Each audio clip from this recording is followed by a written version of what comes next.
So you've been doing this a long time.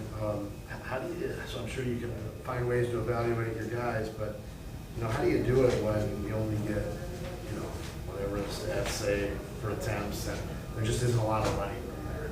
Well, I mean, you also base it on things that you've done in practice, even back from family night.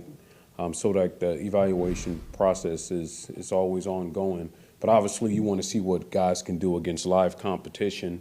And then, if things happen, if things aren't as smooth like during the game, you try to evaluate what happened, what went wrong, how did the backs handle that. So that's kind of how you gauge the evaluation process.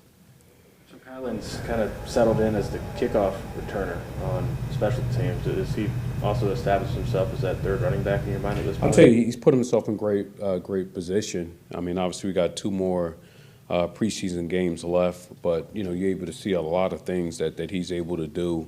And I think the more we put him in situations going against other people, and maybe even going against people's top players to really gauge him even more, I think that'll help him. But been very pleased with what we've seen in him so far. He's put himself in good standings. What did you think, just how he handled that screen last night, and being able to kind of get into the open field and read the blocks the way he did?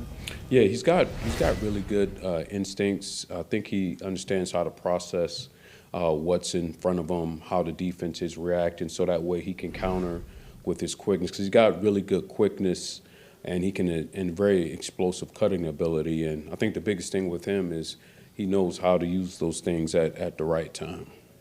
Taylor showed a little, at least, good cut and plant moves last night.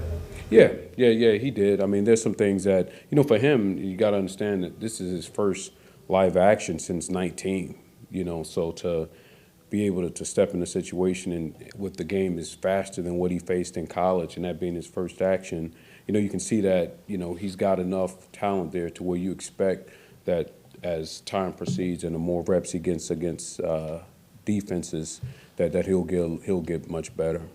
Do you think his next opportunity could be really different than just because it's been so long? I think so. I think it was good that he got out there and had an opportunity to play, get that part of it over with, so now he can settle back in. I'm sure there was some jitters for him in the beginning because he's such a professional the way he goes about his business.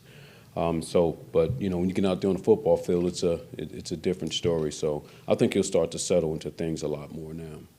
Dexter had a pretty decent night at the end last night. Obviously, this is your third year with him. Where have you seen his career? I think for him, it probably just took him a little bit longer to process the offense in the beginning. And now that he has, he doesn't make the same errors and mistakes that he used to. So now I think what that has done has allowed him to play a lot faster, not get out there and think about here's what I need to do or what's going on. Is now his awareness is a lot better. So now he can play at a faster speed and make good decisions. I thought he played pretty well. And we obviously know what Aaron Jones can do as a pass catcher. What do you think you have in the other guys in that room in the receiving game? I think that when you look at I would say that all those guys have pretty good hands. I think we just got to continue to put them in those positions. I mean, we do a lot, in practice, as you guys see, in catching the ball and in terms of putting them out wide as receivers. I think that those guys, they'll be able to be utilized, especially guys like, Kylin, who's got a little bit more quickness, than some of the other guys. So I think guys like him, particularly with his ability to, lose people, in man coverages, I think guys like him should be pretty proficient with that. Ben, you obviously didn't play A.J. very much last night, but throughout camp, in what ways does he look like a different player to you? In what ways has he really made some jumps, do you think? I think the biggest thing with him is, really just the experience and understanding what he's doing while he's out there. You can see his growth as, I don't want to say necessarily just as a leader, but just being comfortable when he's in the huddle, like with the ones. I think that the biggest thing that I've seen with him is just his overall knowledge, of football. And I think that with him, I think he's one of those guys that there's a difference in when you get to a game situation in comparison to practice. I think like everything just turns up a little more for him.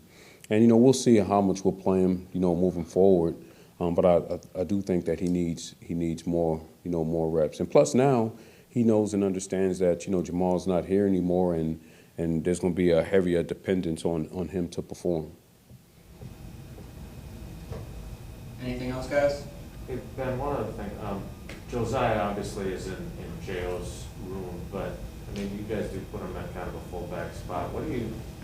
Does he work with you some, and do you see him, having coached a bunch of fullbacks during your career, do you see him having what it takes to fill that role? I do because, number one, he's an aggressive player. So I think that's the first thing. You have to have a violent mindset to play that position, and I think that's something that he has and what he's shown. Plus, he's quick enough, to get, through the holes. He makes really good reads. So the more we utilize him in those roles, I think he'll even be more effective. Yeah, so I feel really good about him in that position.